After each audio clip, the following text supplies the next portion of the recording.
Hello and good morning everyone. I welcome you all at Reverse News Analysis. Today is 26 October 2023 and we are going to discuss important news and articles from The Hindu newspaper.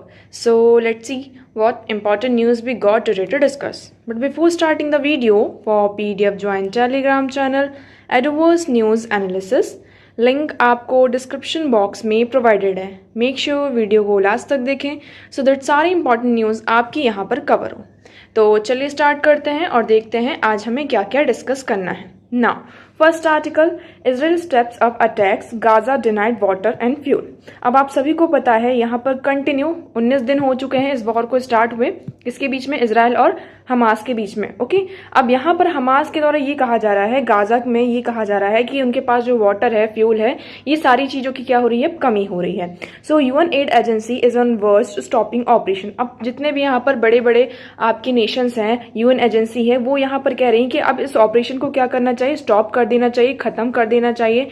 Hospitals are on brink and death toll climb beyond 700 a day. अब क्योंकि ये जो यहाँ पर air strikes की जा रही है इजराइल के द्वारा, तो इसके कारण आपको 700 लोगों की डेथ, मतलब कि एक दिन में यहाँ पर 700 भी ज्यादा लोगों की क्या हो रही है, डेथ हो रही है. इवन यहाँ पर जो डॉक्टर्स हैं, वो डॉक्टर्स को यहाँ पर ऑपरेशंस करने पड़ रहे हैं, सर्जरीज करनी पड़ रही हैं without giving them anaesthesia, anaesthetic. तो यहाँ पर आप देख रहे हैं जो सिचुएशन है वो बहुत ही ज्यादा खराब होती जा रही है. सिविलियंस इसमें बहुत ही ज्यादा क्या हो रहे हैं, आपके परेशान हो रहे हैं. ठीक है, तो इसलिए अब ये कहा जा रहा है कि इस ऑपरेशन को अब धीरे धीरे क्या करना होगा, खत्म करना होगा.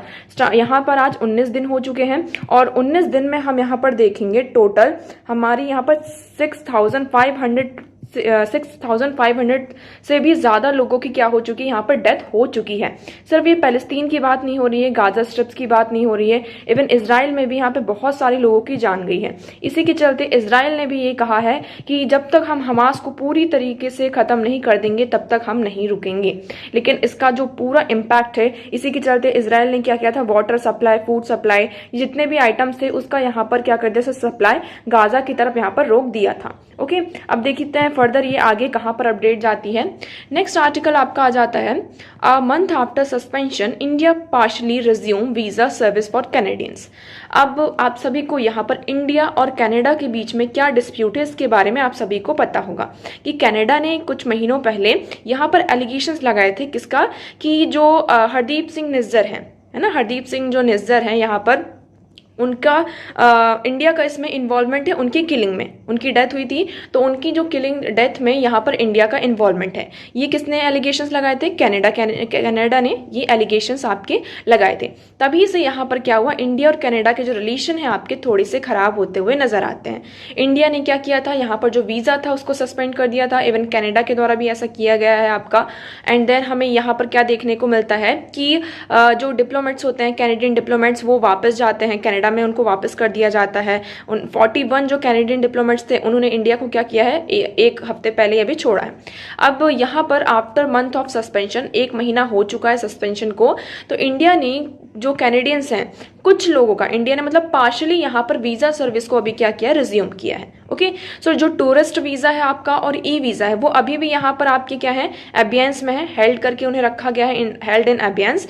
बट आपके हम कह सकते हैं, जैसे कि फॉर एग्जांपल हम बात करते हैं किसको यहाँ पर वीजा मिलेगा, तो लाइक हमें बिजनेस पर्पज से एंट्री करनी है इंडिया में, मेडिकल पर्पज है आपका, कॉन्फ्रेंस पर्पज है. ओके, तो यहाँ पर एंट्री ग्रांट की गई है, मतलब कि वीजा की सर्विस आप क्या कर सकते हैं, अवेल कर सकते हैं. और किसको दिया गया है, तो entry visa is granted to person of Indian origin and to depend family member of an Indian citizen or a person of Indian origin. यहाँ पर वो पर्सन जो इंडिया में रह रहा है, उसके ऊपर डिपेंड है ओरिजिनली, और वो इंडियन ओरिजिन है ओरिजिनली, तो उस पर्सन को भी यहाँ पर क्या है, इंडियन वीजा, मतलब जो वीजा सर्विस है उसको रिज्यूम कर दिया गया है. ठीक है, तो अभी देखिए ये वीजा सर्विस इस तरीके से यहाँ पर, अगर हमने कल एक आर्टिकल डिस्कस किया था, अगर आप लोगों को यहाँ पर याद हो, कि अगर, क्योंकि इंडिया और कनाडा जो है ये बहुत अच्छे एक बायलैटरल पार्टनर्स भी हैं, है ना, हमारा जो ट्रेडिंग पार्टनर है, बहुत बड़ा ट्रेडिंग पार्टनर है, हमने देखा था. इकोनॉमिक लेवल पर भी इनकी बहुत ज़्यादा इंपॉर्टेंस हो जाती है. तो अगर हमारे रिलेशन को हमने इम्प्रूव नहीं किया तो इकोनॉमिकली भी हमारा क्या होगा, यहाँ पर नुकसान होगा। यहाँ पे पीपल टू पीपल टाइज है वो भी यहाँ पे डिट्रॉइट होगी, और इसका जो लार्जर इम्पैक्ट है हमारी इकोनॉमी में देखने को मिलेगा। सो आई होप आपको ये आर्टिकल यहाँ पर पूरा क्लियर होगा। नेक्स्ट मूव करते हैं। नेक्स्ट बढ़ने से पहले हम डिस्कस करते हैं हमारे कुछ क्वेश्चन। तो आज का हमारा पहला क्वेश्चन है, which of the following are the reasons for the occurrence of multi drug resistance in a microbial pathogens in India.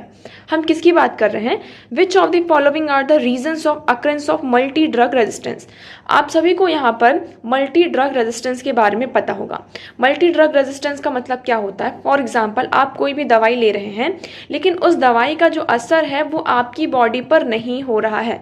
उस ड्रग का जो असर है आपकी बॉडी पर नहीं हो रहा है। क्यों नहीं हो रहा है? क्योंकि आपकी बॉडी ने क्या कर लिया है, उस ड्रग के अगेंस्ट में यहाँ पर एक रेजिस्टेंस क्रिएट कर लिया है कि अगर ये ड्रग मेरी बॉडी में आता है तो उसका कोई भी असर नहीं होगा। आई होप आपको इतना क्लियर होगा। तो इसमें ये कहा जा रहा है कि ये जो होता है मल्टी ड्रग रेजिस्टेंस जो अकर हो रहा है, उसका मेन रीजन क्या है इंडिया में? तो आप ऑप्शन क्या क्या है? पहला है genetic predisposition of some people. Second है आपका taking incorrect doses of antibiotics to cure diseases. हम क्या करते हैं, कई बार डिसीज को क्योर करने के लिए एंटीबायोटिक्स लेते हैं, लेकिन उसका जो पूरा कोर्स होता है उसको कंप्लीट नहीं करते हैं, है ना। तो कई बार क्या होता है, इसके कारण आपकी बॉडी में क्या मल्टी ड्रग जो रेजिस्टेंस है वो क्रिएट होता है या नहीं। Using antibiotics in a livestock farming multiple chronic disease in some people. मतलब यहाँ पर कुछ लोगों को बहुत ही ज़्यादा क्या है, आपकी बीमारियां होती है बहुत, जिसके कारण क्या होता है, आपका ड्रग का कोई भी असर आपकी बॉडी में नहीं होता है। तो इसमें से राइट ऑप्शन क्या है, आप लोगों को कमेंट सेक्शन में कमेंट करके बताना है। वीडियो के एंड में आपको इस क्वेश्चन का आंसर दिया जाएगा, सो मेक श्योर आप वीडियो को लास्ट तक देखें। सेकेंड क्वेश्चन की बात करते हैं। आज का हमारा सेकेंड क्वेश्चन है, if the president of India exercise his power as provided under article 356 of the constitution in respect of a particular state, then. हम किसकी बात कर रहे हैं? आर्टिकल 356, जिसको हम यहाँ पे स्टेट इमरजेंसी के भी नाम से जानते हैं और प्रेसिडेंट रूल के भी नाम से जानते हैं। ओके, आप सभी को ये पता है। तो इसमें हम बात कर रहे हैं कि जब हमारे इंडिया के प्रेसिडेंट इस पावर को क्या करते हैं, एक्सरसाइज करते हैं, तो क्या होता है, assembly of state is automatically dissolve. क्या स्टेट की असेंबली ऑटोमेटिकली यहाँ पर डिसॉल्व हो जाती है? सेकेंड है, the power of the legislature of the state shall be exercisable by or under the authority of the parliament. तो इसमें ये कहा जा रहा है कि पहली बात इसमें पहले स्टेटमेंट में उन्होंने ये कहा कि स्टेट की जो असेंबली है वो आपकी डिसॉल्व हो जाती है। सेकेंड, उन्होंने ये कहा कि जो आपकी स्टेट का लेजिस्लेचर होता है, लेजिस्लेटिव असेंबली होती है, उसकी जो पूरी अथॉरिटी होती है वो किसके पास आ जाती है, आपकी पार्लियामेंट के पास आ जाती है। थर्ड स्टेटमेंट ये कहता है, article 19 is suspended in that state. ये कहा जा रहा है कि जो आपका आर्टिकल 19 है, आर्टिकल 19 किससे रिलेटेड है, आप लोग कमेंट सेक्शन में कमेंट करके बताएंगे, और साथ साथ इस क्वेश्चन का आंसर भी आपको कमेंट सेक्शन में करना है। तो ये कहा जा रहा है कि आर्टिकल 19 को सस्पेंड कर दिया जाता है। Last one is the president can make law relating to the state. Last statement ये कह रही है कि जो आपका आर्टिकल 356 है वो प्रेसिडेंट को एम्पावर करता है कि वो स्टेट में कोई भी लॉ बना सकते हैं। ओके, तो इसमें से राइट ऑप्शन क्या होगा, आप लोग कमेंट सेक्शन में कमेंट करके बताएंगे। वीडियो के एंड में ऐसा, जैसा कि हमने पहले ही कहा कि आपको इन दोनों क्वेश्चंस के आंसर दिए जाएंगे, तो वीडियो को लास्ट तक आप लोग जरूर देखिएगा। चलिए मूव करते हैं, आगे बढ़ते हैं और देखते हैं हमारा नेक्स्ट आर्टिकल। सो आज का हमारा पहला आर्टिकल यहाँ पर देखते हैं एडिटोरियल सेक्शन में, women marriage and labour market participation. अब देखिए, हम बात करें किसकी, विमेन की। ऑलरेडी हमें ये पता है कि विमेन का लेबर फोर्स पार्टिसिपेशन, मतलब कि बाहर जाकर काम करना, अभी भी यहाँ पर जो पार्टिसिपेशन है उसमें हमें कमी दिखाई देती है आपको।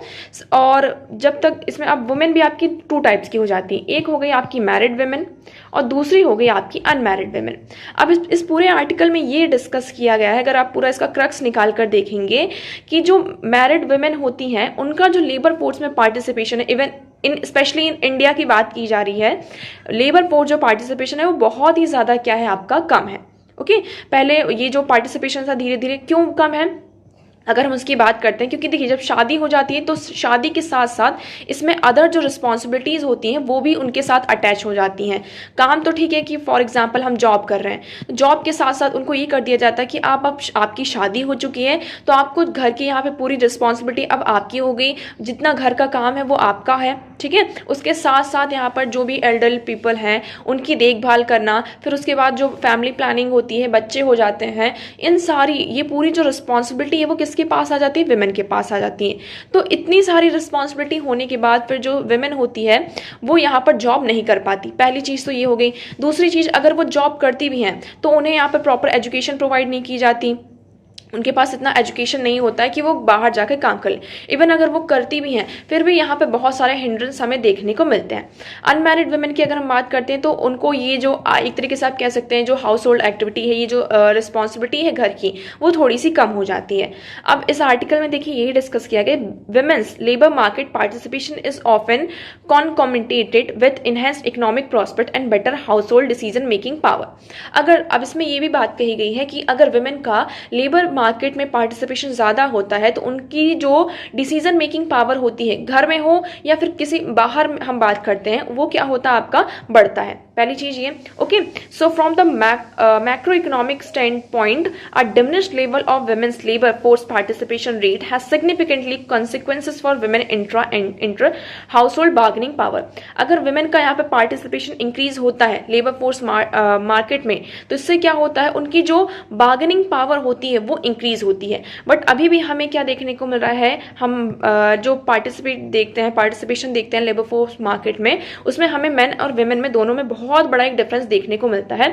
अभी हाल फिलहाल यहाँ पे रिसेंटली जो इकोनॉमिक नोबेल प्राइज है, अवार्डी यहाँ पे क्लाउडिया गोल्डीन जी जो हैं, उन्होंने इस बात को यहाँ पर डिस्कस किया था। जेंडर गैप था आपका। अभी नेक्स्ट पेज में आपका एक आर्टिकल है, इन दोनों को हम रिलेट कर लेते हैं एक साथ कि क्या है, how big is the gender gap in earning. यहाँ पर जेंडर गैप में मतलब कि जो मैन है उनको कितनी सैलरी दी जाती है और वुमेन को यहाँ पर कितनी सैलरी दी जा रही है। काम दोनों का सेम है लेकिन due to their gender, due to their sex, यहाँ पर क्या होता है, हमें क्या होता है, सैलरी में हमें गैप देखने को मिल रहा है। तो ये पूरा यहाँ पर डिस्कस किया गया है। बट धीरे धीरे अब ये चीज़ क्या हो रही है, कम होती जा रही है। जेंडर गैप जो है आवर्स में राइज किए जा रहे हैं और साथ साथ उनकी जो सैलरी है उसको भी यहाँ पर क्या किया जा रहा है, इंक्रीज किया जा रहा है। तो ये इनकम गैप धीरे धीरे तो कम हो रहा है।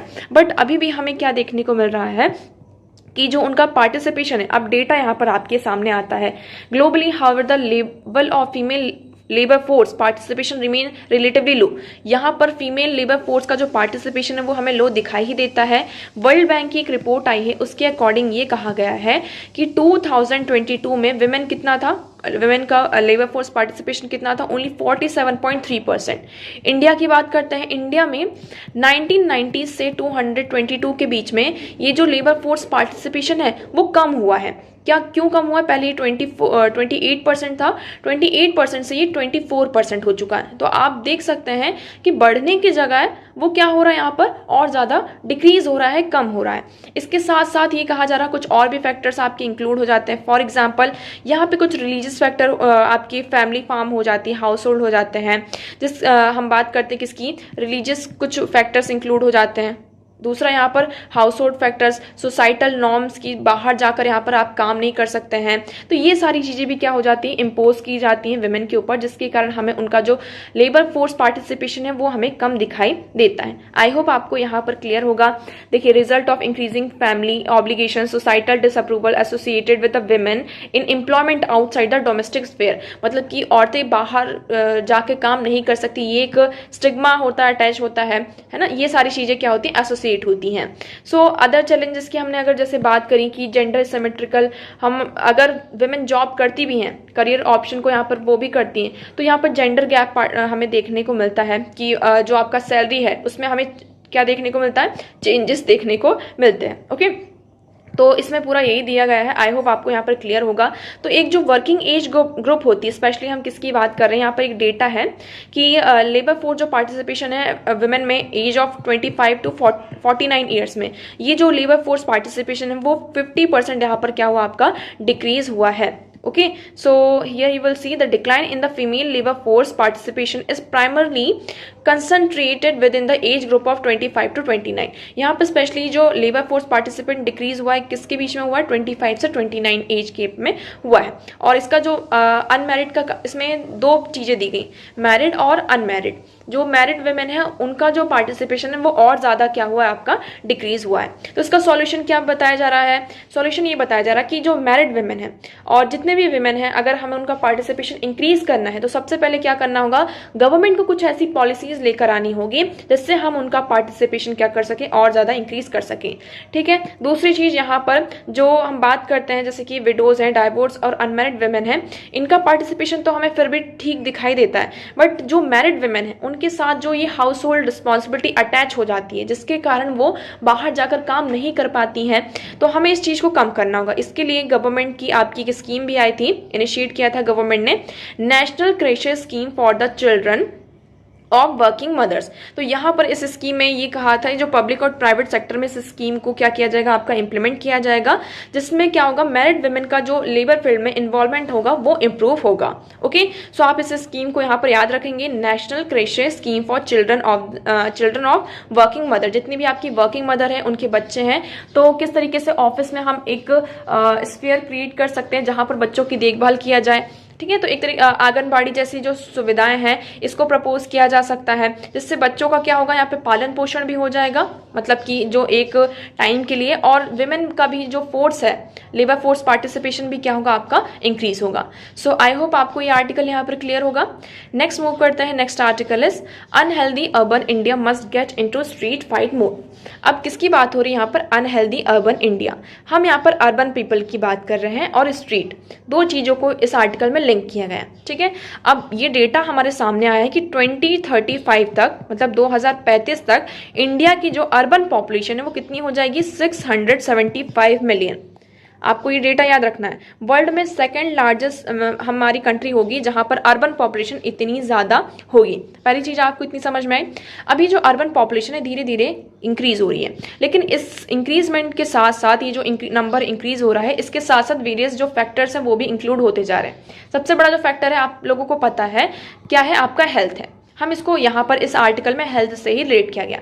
अब ये हेल्थ वाले जो फैक्टर्स है वो कैसे इंक्लूड होते हैं, हेल्थ की अगर हम बात करें, ठीक है, आपका ये हेल्थ आ जाता है। हेल्थ में यहाँ पर क्या क्या इंक्लूड होता है, हेल्थ हमारी कैसे खराब होती है। पहली चीज कि हम ये इतना ज़्यादा जो आपका पॉल्यूशन हो रहा है, क्या पॉल्यूशन में भी हम देखते हैं यहाँ पर जो नॉइज पॉल्यूशन है आपका, और यहाँ पर एयर पॉल्यूशन की हम बात करते हैं। ठीक है, अभी नॉइज और एयर पॉल्यूशन को कैसे कम कर सकते हैं, तो अर्बन एरिया में मेन रीजन क्या है नॉइज और एयर पॉल्यूशन का, आपके व्हीकल्स। क्या है आपके यहाँ पर व्हीकल सबसे बड़ा क्या है, रीजन है for the noise and air pollution.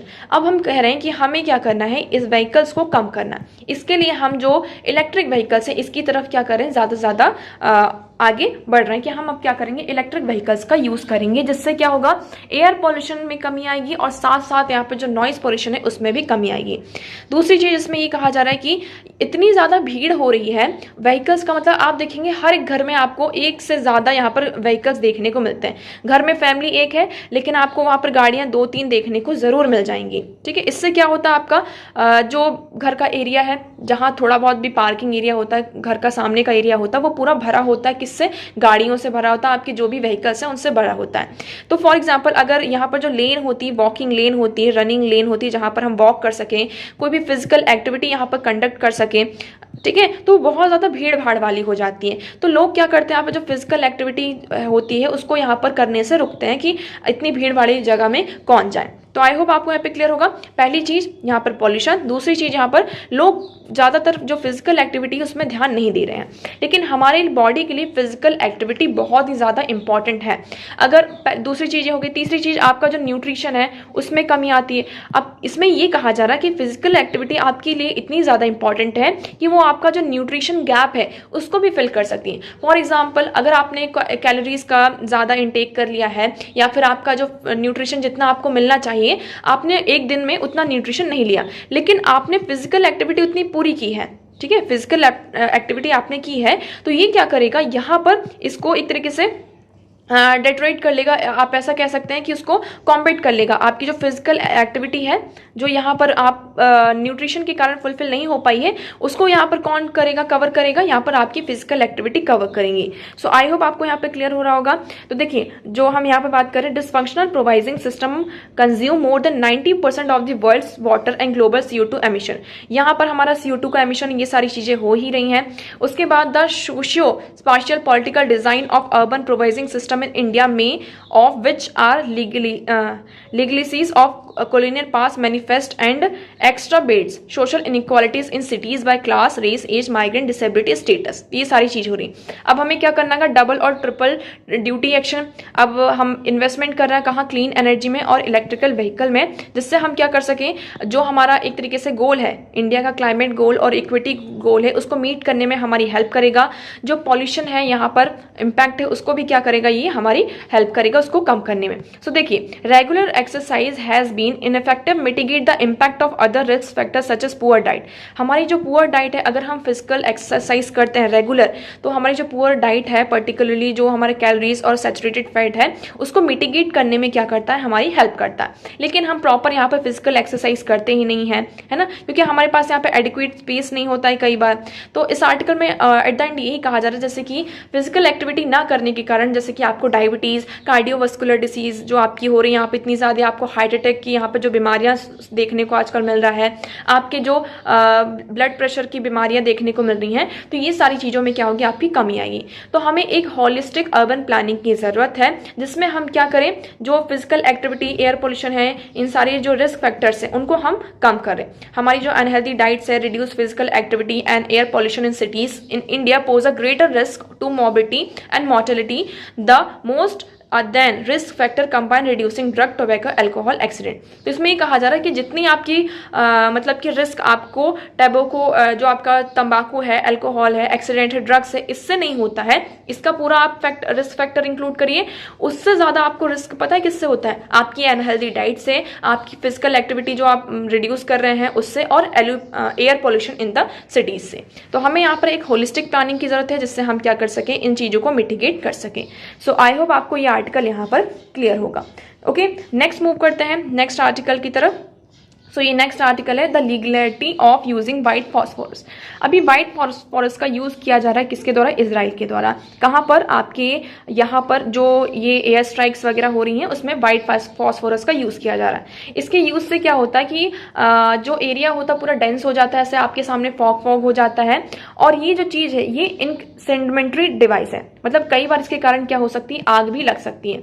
लेकिन हमारा जो केमिकल वेपन कन्वेंशन है, उसके वो जो ट्रीटी है, उसमें आपका प्रोटोकॉल 3 है, उसके अंडर व्हाइट फॉस्फोरस का यूज करना क्या है, बैन है। लेकिन स्टिल यहाँ पर क्या हो रहा है, इजराइल के द्वारा इसका यूज किया जा रहा है। इजराइल के द्वारा इसको पहले भी यूज किया गया है 2009 में, और 8 और 9 में जो वॉर हुआ था, तो उस पर भी यहाँ पर इजराइल के द्वारा व्हाइट फॉस्फोरस का यूज किया गया था। ऑल्दो इजराइल ने यहाँ पर मना किया कि हमने इस व्हाइट फॉस्फोरस का यूज नहीं किया, बट लेटर ऑन यहाँ पर इजराइल के द्वारा इस चीज को एक्सेप्ट किया गया कि उन्होंने व्हाइट फॉस्फोरस का यूज किया।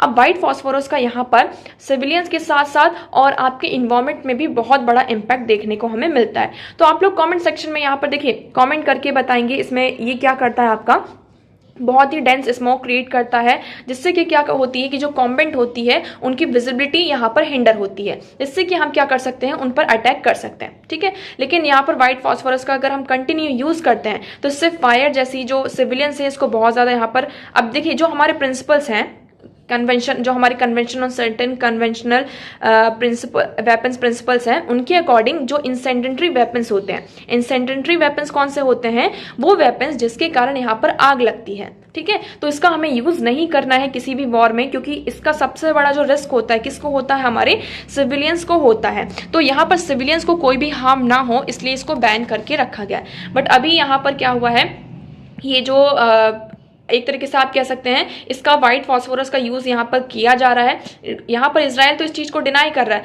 बट यहाँ पर अभी भी इसका क्या है, यूज किया जा रहा है। तो इंसेंडेंटरी वेपन्स की अगर हम बात करते हैं, तो आपको ये याद रखना है, जो हमारा केमिकल कन्वेंशन ऑन वेपन है, उसका प्रोटोकॉल 3 जो है, उसके आर्टिकल 8(1) है, वो क्या कहता है, incendiary weapons are weapon or munitions primarily design to set fire to object or cause burn injury to person through an action of flame heat combination thereof produce a chemical reaction of a substance deliver on the target। तो यहाँ पर क्या करता है, कई बार flame create करता है, heat produce करता है, कंबाइन इसका इफेक्ट हमें देखने को मिलता है, जो भी हमारा टारगेट है उसको ये नुकसान पहुंचाता है।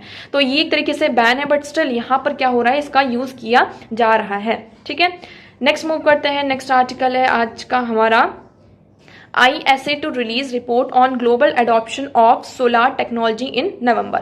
अब यहाँ पर क्या है आपका इंटरनेशनल सोलर अलायंस, यहाँ पे इसकी गैदरिंग हुई है और उनके द्वारा एक रिपोर्ट निकाली जा रही है। फर्स्ट टाइम आपका एक कंपाइल रिपोर्ट रिलीज की गई है। क्या है इसका नाम? Global solar stocktake report, जिसमें यहाँ पर टोटल हमको देखने को मिलते हैं, टोटल अगर हम बात करते हैं तो इसमें वेरियस आपको मेंबर्स देखने को मिलते हैं। कितने टोटल? इसमें 191 मेंबर्स हैं। अब इसमें चाइना आपका पार्ट नहीं, ये आपको याद रखना है। इनका मेन मोटिव ये है कि फॉसिल फ्यूल के बजाय आप कौन सा रिन्यूएबल एनर्जी रिसोर्स यूज कर रहे हैं, स्पेशली यहाँ पर सोलर एनर्जी और जो अदर आपकी विंड एनर्जी है, हाइड्रो पावर एनर्जी है, इसकी बात की जा रही है। तो इसका पूरा डेटा निकाला जाएगा कि जितनी भी यहाँ पे मेंबर कंट्रीज हैं उनसे ये एक्सपेक्ट किया जा रहा है कि अब तक उन्होंने जो क्लीन एनर्जी की तरफ जो ट्रांजिशन है उसमें क्या क्या एक्शन लिया है, उसका पूरा यहाँ पर आपको क्या देना है, डेटा प्रोवाइड करना है।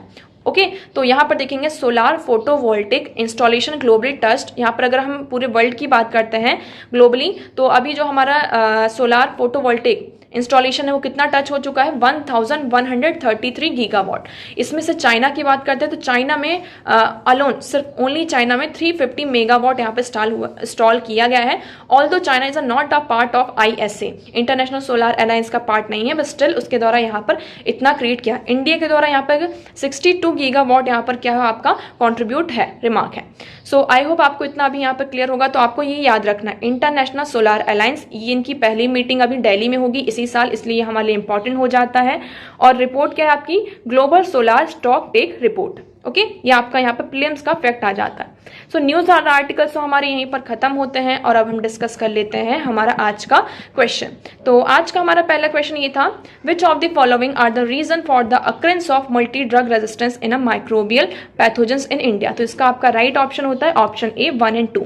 यहाँ पर क्या होता है, कई बार जेनेटिक प्री डिस्पोजिशन होता है कुछ लोगों में, जिसके कारण हमारी बॉडी में मल्टी ड्रग रेजिस्टेंस यहाँ पर क्रिएट हो जाता है। सेकंड, यहाँ पर taking incorrect doses of antibiotic to cure disease. कई बार क्या होता है, हमें फीवर आता है, हम डॉक्टर के पास गए, डॉक्टर के पास भी ऑल्दो हम जाते नहीं हैं, किसी भी मेडिकल स्टोर से हम कोई भी मेडिसिन लेते हैं और 1-2 बार उसको खाया और जब अब हमारा फीवर ठीक हो गया तो हम फिर वो जो कोर्स होता है उसको पूरा कंप्लीट नहीं करते। इससे क्या होता है, जब हम कई बार ये इस तरीके की एंटीबायोटिक्स के डोजेस लेते हैं और ड्रग्स लेते हैं तो धीरे धीरे हमारी बॉडी में उस पैथोजन के अगेंस्ट में एक रेजिस्टेंस क्रिएट हो जाता है, ठीक है, जिससे जब हमें फर्दर कोई बड़ी बीमारी होती है और जब हम उन ड्रग्स का यूज करते हैं तो उसका कोई भी जो असर होता है हमारी बॉडी पर नहीं होता है। इसलिए इसमें फर्स्ट एंड सेकंड आपका करेक्ट हो जाता है, थर्ड एंड फोर्थ आपका यहाँ पर इनकरेक्ट है। ओके नेक्स्ट हम बात करते हैं, if the president of India exercise his power as provided under article 356 of the constitution in respect of a particular state, तो इसमें आपका करेक्ट ऑप्शन है B, the power of the legislature of the state shall be exercisable by or under the authority of the parliament. तो यहाँ पर आपका second option correct होता है कि जितनी आपकी जो स्टेट की लेजिस्लेचर पावर होती है वो इसकी जो अथॉरिटी होती है वो पार्लियामेंट के पास चली जाती है। ओके तो आई होप आपको यहाँ पे दोनों क्वेश्चन क्लियर होंगे। सो न्यूज़ और आर्टिकल्स इतने थे, जितनी भी इंपॉर्टेंट चीज़ें थी वो हमने सारी चीज़ें यहाँ पर डिस्कस कर ली। आई होप आपको सारी चीज़ें यहाँ पर क्लियर होंगी, बट स्टिल अगर आपको कोई डाउट है तो आप कमेंट सेक्शन में कमेंट करके पूछ सकते हैं। वीडियो कैसा लगा कमेंट सेक्शन में एक बार ज़रूर बताइएगा। वीडियो को लाइक करना, चैनल को सब्सक्राइब एंड शेयर करना ना भूलें। So that's for all today. Thank you so much for discussion.